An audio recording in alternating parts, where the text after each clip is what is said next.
Avis vascular centre మన దేశంలోనే the best varicose vein hospital. నమస్తే రమగారు. నమస్తే జయ. ఏదైనా మంచి స్టోరీ చెప్పండి. చందమామ కథ చెప్దామా? ఆ, పిల్లిపాలెం యువరాణి. పిల్లిపాలెం ఊరు పేరండి. చెప్పండి చెప్పండి రమగారు. పూర్వం ఒక అడవిలో ఒక కట్టెలు కొట్టుకునేవాడు, భార్య, ఇద్దరు పిల్లలు ఉండేవాళ్ళు. వాళ్ళిద్దరికి పడి చచ్చేది కాదు, మొగుడు పిల్ల ఎప్పుడు పోటాడుకునేవారు. వాడేదో కట్టెలు కొట్టుకొచ్చేవాడు, అదేదో అన్నం ఉండేది. ఓ పిల్లాడు పిల్ల, పిల్లలు విసిగిపోయేవాళ్ళు వాళ్ళతోటి. అంతే కదా. ఇప్పుడు కూడా అంతే కదా.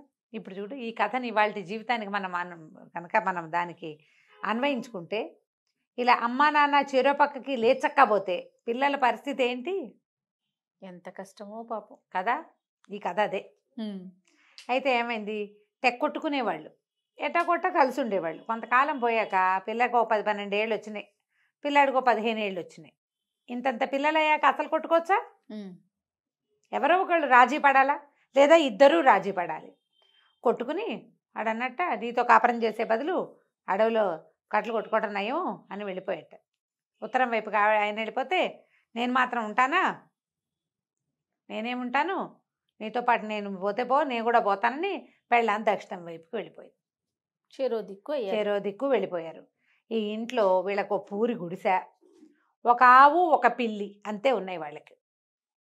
అక్కడి నుంచి భార్య, అన్న, తమ్ముడు, చెల్లి ఇద్దరు కూర్చొని చూశారు. భార్య భర్త చెరో పక్కకి పోయారు. అన్న, చెల్లి, పిల్లాడు ఇంట్లో ఉన్నారు. తెల్లారిన తర్వాత చూస్తే అమ్మా నాన్న వచ్చేలాగా లేరు. ఏదో ఓన్లీగా అన్నం వండుకుని తిన్నారు, కాయ కసురు కోసు తిన్నారు. 2 పూటలు 2 రోజులు 3 రోజులు ఆగారు. ఆగేసరికల్లా ఏమైంది, పిల్లాడు అన్నాడు, ఏమే చెల్లాయి, వాళ్ళు వచ్చేలాగా లేరు, నేను ఈ అడవిలో ఉండలేను, మనకు 2 ఉన్నాయి, ఒకటి ఆవు ఒకటి పిల్లి. ఆవుని నేను తీసుకుంటా, పిల్లి నువ్వు తీసుకో, నా దారిని నేను పోయి నా వాళ్ళు వచ్చినా సరే నేను వాళ్ళతో ఉండను. వాడు ఇండిపెండెంట్ పిల్లాడు, వాళ్ళు వచ్చినా సరే ఉండను, ఆవును దోలుకుపోతా, ఎక్కడో చోట పాలు పెట్టుకుని అమ్ముకుని ఏదో అవుతా, నా బతుకు నేను బతుకుతా, నీ బతుకు నువ్వు బతుకు, నేను నిన్ను పోషించలేను అనేసాడు. చెల్లెలకి ఇది అన్యాయం అని తోచింది. ఆవుతో పాలు వస్తాయి, పిల్లితో ఏమొస్తుంది, కానీ ఆ పిల్ల ఏం చేసింది, వాడు ఎప్పుడైతే అట్లా అన్నాడో గబుక్కని ఈ చెల్లెల దగ్గరికి వచ్చి దాన్ని కాలుకేసి తన వీపుని రాస్తూ ముచ్చటగా ఆపేక్షగా చూసింది. చూసేసరికల్లా ఆ పిల్లి తనతో ప్రేమగా ఉందనిపించింది పిల్లకి. ఆవు దండారిని అది నుంచుంటుంది, పాలిస్తే ఇచ్చింది కాక, ఇది చక్క ప్రేమగా వచ్చి కూర్చుని ఆనుకుని తిరుగుతోంది. సరేనంది అంటం ఏంటి, చెల్లెలు మనసు మార్చుకుంటుందేమో నీ అన్నయ్య అంటే, వాళ్ళ అమ్మ నాన్న ఎంత సెల్ఫిషో వాడు అంతే సెల్ఫిష్. చెల్లెల్ని వదిలిపెట్టేసి ఆవును దోలుకుని వెళ్ళిపోయాడు. ఈ పిల్ల బీకమ హోసుకొని బయటకు వచ్చి నుంచుంది, చూస్తోంది అన్నయ్య వెళ్ళిపోవటం. వాళ్ళంతా వెళ్ళారు, మనం కూడా ఏ వైపుకైనా వెళ్ళిపోదామా అని మాట వినపడింది. ఎవరు మాట్లాడుతున్నారో తెలియలే. లోపలికి వెళ్ళి చూస్తే పిల్లి లేదు, పిల్లి ప్లేస్లో ఒక పిల్ల ఉంది. ఆ పిల్ల ఏం చెప్పిందంటే, నువ్వు అటు ఇటు చూస్తావు, నువ్వెవరివి అంది. పిల్ల చెప్పింది, నువ్వు అటు ఇటు చూడకు, నీ పిల్లినే నేను, మా నాన్న ఒక మంత్రగాడు, నన్ను ఈ అడవిలో పెట్టుకుని తిప్పుతూ ఉండేవాడు, నాకు రూపం మార్చుకునేందుకు అవకాశం ఇచ్చాడు, నాకేమో ఎప్పుడూ మనుషులతో ఉండాలని ఉంటుంది. తర్వాత ఆ మధ్య ఏవో జడిబూటీల కోసం, అంటే ఏమనాలి, మన మూలికల కోసం వెతుకుతూ మా నాన్న ఎక్కడికో వెళ్ళిపోయాడు, ఏమైపోయాడో తెలీదు, చాలా రోజులైంది. మరి నేను ఈ పిల్లిలాగా మారి తిరుగుతున్నాను, ఇక ఏ జంతువులా కావాలంటే ఆ జంతువులా మారిపోగలను నేను. బాగుంది, సరదాగా ఉంటుంది నాకు, కాకపోతే నాకు మనుషులతో ఉండటం ఇష్టం. మీ ఇంట్లో మీ అన్నయ్య నువ్వు ఇద్దరు ఉండేసరికల్లా నేను నీ పక్కనే కూర్చోవటం పడుకోవటం నేర్చుకుని నేను నీ దగ్గరే ఉన్నాను, ఏం పర్వాలా, పద నేను నీకు తోడుంటాను, మన ఇద్దరం చక్కగా రాజ్యాలు చేసుకుందాం అని చెప్పి తనని సెలెక్ట్ చేసుకుని, నాకు ఈ పిల్లొద్దు అని అనకుండా ఉన్నందుకు ఆ పిల్ల పట్ల, కట్టెలు కొట్టేవాడి కూతురు పట్ల ఈ పిల్లకు ఉన్న కృతజ్ఞత అనమాట. సరే ఇద్దరు కలిసి నడవటం మొదలుపెట్టి తోడు కావాలి కదా, పిల్ల ఒకతే నడిస్తే కష్టం, ఇద్దరు మనుషులు నడిస్తే జంతువులు కూడా దగ్గరికి రావు. వెళ్తుంటే ఏమంది, మనం ఓ పని చేద్దాం, ఇక నుంచి నువ్వు యువరాణిగా ఉండు, కానీ నేను నీకు చెలికత్తగా ఉంటా, నువ్వు ఓ పని చెయ్యి అని చెప్పి ఏం చెప్పిందంటే, ఆ దూరంగా కోట కనపడుతుంది కదా, ఇక్కడ అన్ని ముళ్ళ కంచెలు ఉన్నాయి, నువ్వు బట్టలన్నీ చింపేసుకుని కొన్ని విప్పేసి నామినల్ బట్టలతోటి ఈ పొదల్లో కూర్చో, నేను ఈ రాజుగారికి ఒక కబురు చెప్పొస్తా,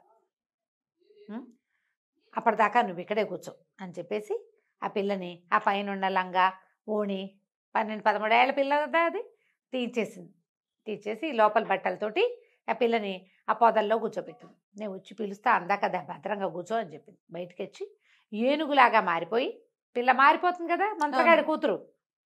కట్టెలు కొట్టేవాడి కూతురేమో పొదల్లో కూర్చుంది, మంత్రగాడి కూతురేమో ఏనుగులా మారిపోయి పడతొక్కేసింది ఆ చుట్టూతో వాతావరణం అంతా, నేలంతా తొక్కేసేసి మళ్ళీ పిల్లగా మారిపోయి ఆ రాజుగారి కోట దగ్గరికి నడుచుకుంటూ పోయింది. పోయి సైనికుడితో చెప్పింది, "ఈ రాజుగారిని కలవాలి, మా యువరాణి మేము వ్యాఖ్యాలకి ఎటో బయలుదేరితే దొంగలు దోచుకున్నారు, యువరాణి పొదల్లో కూర్చుంది, మాకు సహాయం కావాలి, అందుకోసం అని వచ్చాను, పిల్లిపాలెం యువరాణి గారి చెలికత్తని" అని చెప్పింది. సరే అక్కడి నుంచి ఏమిటో యువరాణి అంటోంది, ఈ అమ్మాయి ఎవరో చూడడానికి బాగుందని ఏం చేశారు వాళ్ళు, లోపలికి కబురు చేశారు. అంతఃపురానికి కబురు వెళ్ళింది, ఆడపిల్ల వచ్చింది కాబట్టి యువరాజు వచ్చాడు. ఏమిటి అంటే, పిల్లిపాలెం యువరాణి గారండి, మేమేమో ఎక్కడికో బయలుదేరేసరికి దొంగలు దోచుకున్నారు, చాలా అతి కష్టం మీద పారిపోయాం, మా జనం అంతా కకావికలై పారిపోయారు, ఎవరెటు పోయారో తెలీదు, నేను యువరాణి మిగిలిపోయాం, వాళ్ళు బట్టలు లాగేశారు, ఈ లోపల మేము వీరోచితంగా యుద్ధం చేసి తరిమేశాము, పిల్ల మాత్రం మా యువరాణి మాత్రం పొదల్లో ఉండిపోయింది, సహాయం చేయండి అంటే రాణింది, అయ్యో అయ్యో యువరాణిట ఆడపిల్ల అట ఎట్టా పొదల్లో ఉంటుంది, సరే కొన్ని బట్టలు తీసుకెళ్ళండి, రాజోచితమైన బట్టలు తీసుకెళ్ళండి, నువ్వు వెళ్ళి మాట్లాడిరా అని కొడుకునిచ్చి పంపించు. యువరాజు వచ్చి చూసి, అబ్బో ఇదేదో చాలా పెద్ద యుద్ధం జరిగింది నాడు, ఏనుగు తొక్కేసింది కదా, ఏనుగు తొక్కిడేటా ఉంటుంది, చాలా పెద్ద యుద్ధం జరిగింది, బోళంత పెద్ద యుద్ధం జరిగిందండి, మా వాళ్ళు కొంతమంది చనిపోయారు కూడా, మిగిలిన వాళ్ళు వాళ్ళని మోసుకుపోయారు అన్నది. సరే బట్టలు తీసుకెళ్ళి యువరాణి, ఈ అమ్మాయి ఏం చేసింది, మీరు ఇక్కడ ఉండండి నేను వెళ్తానండి, బట్టలు పుచ్చుకుని ఆ పొదల లోపలికి వెళ్ళి అక్క అక్క అని కేకేసి బట్టలు వేసేసుకో అని చెప్పి మంచి బట్టలు తొడిగించింది. పిల్ల కొంచెం చూడ్డానికి బాగుంటుంది, 13 ఏళ్ల పిల్ల అంటే కొంచెం ఉన్నబడిపోయింది అప్పటికే పిల్ల. బట్టలు వేసేసుకో, నువ్వెవరైనా అడిగితే పిల్లిపాలెం యువరాణినని చెప్పు. కట్టెలు కొట్టేవాడి కుదిరి భయం వేసిందమ్మో, యువరాణిలాగా ఉండటం ఏమిటే నీ దుంపదేగా, నాకు తెలీదే అట్లా ఎట్లా ఉండాలంటే, ఏం పర్వాలా నువ్వు ఎలా ఉంటే అలా ఉంటే, మా ఊళ్ళో అంతే అని చెప్పు, పిల్లిపాలెంలో అంతే అనాలి అని చెప్పింది. అంతే. అక్కడి నుంచి బయటికి తీసుకొచ్చింది. యువరాజు ఆశ్చర్యపడిపోయి, ఎంత బాగుంది అని, ఇంతకీ మీరు ఎక్కడికి బయలుదేరారు అనగానే పిల్ల ఏడవటం మొదలుపెట్టింది. ఎక్కడికి బయలుదేరారో ఏం చెప్తుంది, వెంటనే ఈ చెలికెత్తుందిగా మంత్రగాడి కూతురు, అది అందుకొని, ఇప్పుడు ఏం అడగద్దండి, చాలా డిస్టర్బ్ అయిపోయింది యువరాణి, దిగులు పడిపోతుంది, అసలు ఇంటికి వెళ్ళే దారి కూడా ఆవిడే మర్చిపోయింది, నేను మర్చిపోయాను, కొద్ది రోజులు స్థిమితపడినామండి, నేను నిదానంగా కనుక్కుంటాను, నేను చెప్తాను మీకు అన్నది. అనగానే ఈయన ఏం చేశాడు, ఓ పల్లకి తీసుకొచ్చారు, యువరాణిని అందులో కూర్చోబెట్టారు, మంత్రగాడి కూతురు చెలికెత్త కదా పక్కన నడుచుకుంటూ పోయింది. లోపలికి వెళ్ళారు. వెళ్ళిన తర్వాత సరే కొంచెం ఈ అమ్మాయి పద్ధతులు కొన్ని వాళ్ళవి వింతగా ఉండేవి, మా ఊళ్ళో అంతే అనేది. ఈ అమ్మాయి నిజంగా సుకుమారి అవునా కాదా అనేవి తెలుసుకోవడం కోసం ఈ పిల్ల ఈ విధంగా దీనికి రకరకాల పరీక్షలు పెట్టారు వాళ్ళు. ఈ మంత్రగాడి కూతురు ఉంది కదా, అది ఈగలాగానో దోమలాగానో పిలికిలాగానో ఎలాగోలాగా చిలకలాగానో మారి యువరాణి చుట్టుపక్కలే ఉంటూ కాబట్టి ఇగో అది తినబోక, అది రాణులు తినేది కాదు అని చెప్తుంది అనమాట. ఒక స్వీట్లు చేశారు, అది ఇక్కడ అంటే కొంతమంది రాజులు తినకూడని పదార్థాలు కొన్ని ఉంటాయి కదా, ఆ పిల్ల అవి తినేది కాదు, ఇది చిలక రూపంలో కూర్చుని అది తినద్దు అని దీనికి వినపడేలాగా చెప్పేసేది. ఇంకా వస్తువు తినకుండా ఉండేది. యువరాణి లక్షణాలు కనపడుతున్నాయి. ఓసారి ఏం చేశారు, ఒక పూచిక పుల్లని పరుపు కింద పెట్టారు. మర్నాడు పొద్దున్నే రాణిగారు అడిగింది, అమ్మ రాత్రి నిద్ర బాగా పట్టిందంటే, ఏమోనండి మంచ కింద పరుపు కింద ఏదో రోకలి బండ ఉన్నట్టుంది, ఎంత గుచ్చుకుందో ఆ పక్కకి ఈ పక్కకి పడిపోతూనే ఉన్నాను, రాత్రి అంతా నిద్రే పట్టలేదంటుంది. అమ్మో పిల్ల చాలా సుకుమారి, యువరాణులు అలా ఉంటారు. అట్లా మెల్లిగా ఫిక్స్ అయింది. కొంచెం అమ్మాయి నవ్వుతూ మామూలుగా మాట్లాడుతుండే సరికల్ మీ ఊరు ఎక్కడ అని పీడించడం మొదలుపెట్టారు. అడుగుతారు కదా, అడిగేసరికి ఈ అమ్మాయేమో ఒకరోజు ఏడ్చింది. ఆ పిల్ల మంత్రగాడి కూతురు దగ్గర, వస్తే ఇట్లా చేసావు, వీళ్ళేమో మీ ఊరు ఎక్కడ, మీ కోట ఎక్కడ, మీ కోట ఉందా పదా మీ కోటకు అంటున్నారే, ఇప్పుడు ఎట్లాగే అంటే, ఏం పర్వాలా మన కోట కూడా ఒకటి ఏర్పాటు చేస్తాను, 2 రోజులు భద్రంగా ఉండు, అలవాటైంది కదా ఉండు, నేను చూసొస్తానండి. అది పోయింది అటు ఇటు, అది చిలకలాగా మారి అటు ఇటు వెతుక్కుంటూ వెళ్తే ఈ ఊరికి రాజుగారి కోటకి ఒక 5 ఆమడల దూరంలో ఒక పురాతనమైన కోట ఒకటి ఉంది. దాని చుట్టూ అన్ని పల్లెటూళ్ళు ఉన్నాయి. ఈ కోటలో ఏంటంటే రాజులు ఎప్పుడో పోయారు, పాడుపడింది కోట, కొంచెం పాతబడింది, పాడు కాదు పాతబడిపోయింది. ఎవరూ లేకపోయేసరికల్లా ఆ కోటలో ఒక రాక్షసి దాన్ని ఆకట్టుకుని ఉంది. అదేంటంటే రాత్రిళ్ళు అక్కడ ఉంటుంది, పగళ్ళు ఉండదు. బయటికి వెళ్ళేటప్పుడు తలుపేసుకెళ్తుంది, తన తలుపు తీసుకుని లోపలికి వచ్చి తెచ్చుకున్న పదార్థాలు పెట్టు తిని తెల్లవార్లు పగలల్లా పడుకుంటుంది. రాత్రి అయ్యేసరికి బయటకు వెళ్తుంది. 2 పూటలు అక్కడ కాపలా కాసి ఈ చిలక రూపంలో ఉన్న ఈ మన మంత్రగాడి కూతురు ఈ కథ అంతా తెలుసుకొని ఏం చేసింది, ఎప్పుడైతే ఈ రాక్షసి బయటికి వెళ్ళిందో అది లోపలికి పోయి ఆ గడి లోపల నుంచి వేసేసుకుంది. తెల్లవారుజాము అయ్యేసరికల్లా రాక్షసి ఆహారం తెచ్చుకుంటుంది. దానికి ఎండ పడదు. ఓహో. పగలు నిద్రపోపోయినా ఈ లోపల ఉంటుంది, ఎండ రాకుండా చూసుకుని ఉంటుందన్నమాట. తలుపేసుకునేసరికల్లా ఈ రాక్షసి తెల్లవారిపోతుండగా 4:15 వచ్చింది. తలుపు తోసింది. తోస్తే రాల. తెల్లబోయింది రాక్షసి. ఇదేంటి, నేను బయట గడి పెట్టి వెళ్తే లోపల ఎవరు గడి పెట్టారు? అక్కడి నుంచి తలుపులు కొట్టింది, దబా దబా బాధింది. ఎవరంటే ఈ చిలక, ఈ పిల్ల చెప్పింది మంత్రగాడి కూతురు. నేను చిట్టిగారిని అంది. చిట్టిగారే. ఓహో. చిట్టిగారులు అంటే ఎంతంత ఉంటాయి? చిట్టిగారు అంటే వసే చిట్టిగారే నువ్వుటే ఎందుకే లోపలికి వెళ్ళావు, తలుపు ఎందుకు వేసావే, తీవే ఎండొచ్చేస్తుందే అని కేకేసింది.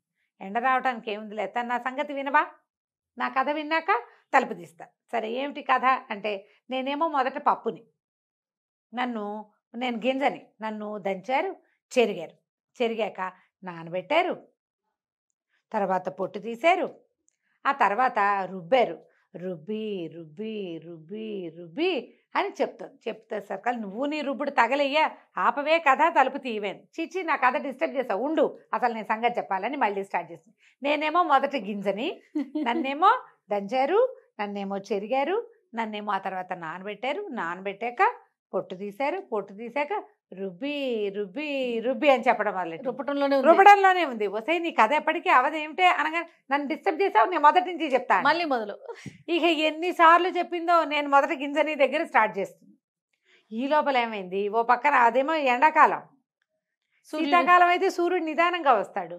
మంచి ఎండాకాలంలో ఏమవుతుంది, రావడం మొదలు వెలుగు వచ్చేస్తాం. సూర్యుడు రావడం మొదలెట్టేసరికి కేకలు పెట్టింది, అరిచింది, బతిమాలింది, భంగపడింది. ఏం చేసినా వసే చిట్టిగారే తలుపు తీవే, బంగారు పిల్లవు కదా నువ్వు, నీకు కనకపు సింహాసనం చేయిస్తానే, లోపల బోళ్ళని వజ్రాలు వైడూర్యాలు ఉన్నాయి, అవన్నీ ఇస్తానే, తలుపు తీవే అని బతిమలాడి చచ్చిన ఆ కోట తలుపు మాత్రం తీలాదు.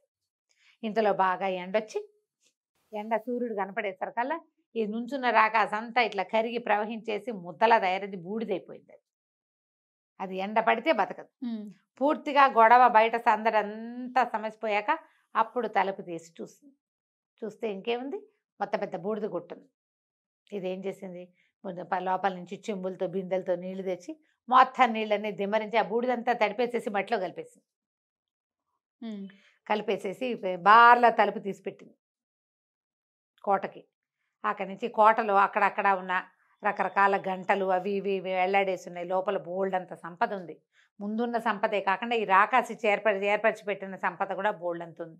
అంటే అది బయటికి వెళ్ళి చుట్టుపక్కల ఉన్న గ్రామాలు ఉన్నాయి కదా, దానికి ఆనుకుని దాంట్లోకి ఎవ్వరూ రావటం లేదు. ఈ రాక్షసు వల్ల రాకాసి భయం ఉంటుంది కదా, అందరికీ పోయి చెప్పొచ్చింది. ఈ పిల్లిపాలెం అని కోటకు పేరు పెట్టాం, పిల్లిపాలెం యువరాణి గారు పెళ్లి చేసుకోబోతోంది, మీరంతా తలా ఒక పని చేసి కోట అంతా శుభ్రం చేయండి, మీ యువరాణి వస్తే మీ జీవితాలు బాగుపడతాయి అని ఊళ్ళో అందరికీ చెప్పింది.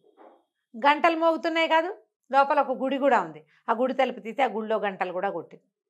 అక్కడి నుంచి ఊళ్ళో జనం అంతా వచ్చిపడి మొత్తం కోటంతా శుభ్రం చేస్తారు. యువరాణి వస్తుంది, ఆ వారసులు ఎవరో ఉన్నారు, వారసురాలు వస్తుంది, అందుకని అంతా శుభ్రం చేశారు, ఎక్కడొక్కడ సరి చేశారు. ఈ అమ్మాయి కొంచెం దగ్గరుండి అది పని చేయించింది. ఆ ఊళ్ళో ఒక పెద్ద మనిషికి నగలు నాణ్యాలు ఉన్నవన్నీ, ఇవన్నీ మీ యువరాణి సంపద, మిమ్మల్ని బాగా చూసుకుంటుందని చెప్పి వాడి చేతులు పెట్టింది.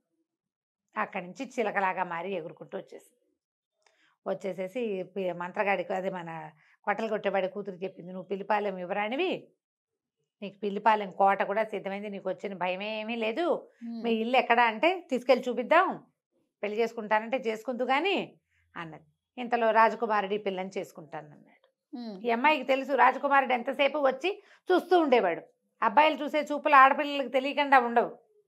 చేసుకుంటానంటే రాజు రాణి అన్నారు. ఒరే పెళ్ళైతే మనకి దొరికింది, బాగుంది, చెలికత్తుంది, వాళ్ళ ఇల్లు వాకిలి ఊరు వాడు మనకేమీ తెలియదురా అంటే, ఈ పెళ్ళబోయి ఏం చెప్పిందంటే, ఎందుకు తెలియదండి, ఇక్కడికి 5 ఆమడల దూరంలో ఉంది, మేము షాకు గురై మర్చిపోయాము, ఇప్పుడు గుర్తొచ్చింది, మా దారంతా మా రోడ్డంతా బాగున్నాయి, కావాలంటే ఎవరైనా పంపించండి, మీ చిన్నబ్బాయిని పంపండి, తీసుకెళ్ళి చూపిస్తానని రాజుగారు చిన్న కొడుకుని వెంటేసుకుని తీసుకెళ్ళి చూపించింది. కోటలో మరమ్మతులు జరుగుతున్నాయి, పెళ్లికి సిద్ధమవుతోంది, కొంత మటుకు శుభ్రపడిపోయింది, చక్కగా ముత్యాల తోరణాలు, లోపల పెద్ద గుడి. ఇన్ని చూసేసరికల్లా రాజకుమారుడు ఆశ్చర్యపోయాడు. ఓ ఇదంతా మీ యువరాణిదేనంటే, కావాలంటే నాది కూడాను, మేమిద్దరమే దీనికి వారసులమని చెప్పింది. చెప్పేసరికల్లా వాడి ఇంటికి పోయి, అమ్మ దీన్ని పెళ్లి చేసుకుంటాను నేను, వాళ్ళది పెద్ద కోట అని చెప్పంగానే రాణిగారు సంతోషించి పెద్దమ్మాయినేమో మంత్రగాడి కాదు కట్టెలు కొట్టేవాడి కూతుర్నేమో పెద్ద కొడుక్కి, మంత్రగాడి కూతుర్నేమో చిన్న కొడుక్కి పెళ్లి చేసి ఈ పిల్లిపాలెం యువరాణిని ఆవిడ చెలికత్తని పిల్లిపాలెనికి పంపించారు. చక్కగా కోటను సొంతం చేసుకుని హాయిగా ఉన్నారు. ఇది ఒక ఇంగ్లీష్ కథకి అనువాదం నేను అనుకోవటం. ఒక అబ్బాయికి పిల్లి దొరుకుతుంది, ఆ అబ్బాయితో పిల్లి ఏం చేసింది, క్యాట్ ఇన్ పుస్సీ ఇన్ బూట్సో ఏదో కథ ఇలా రాశారనమాట. ఇంచుమించు 69 ఆ ప్రాంతంలో రాయబడిన కథ. ఓకే, టైటిల్ చాలా బాగుంది. ముందు పిల్లిపాలెం యువరాణి. రైట్ రామ్ గారు, నమస్తే. నమస్తే.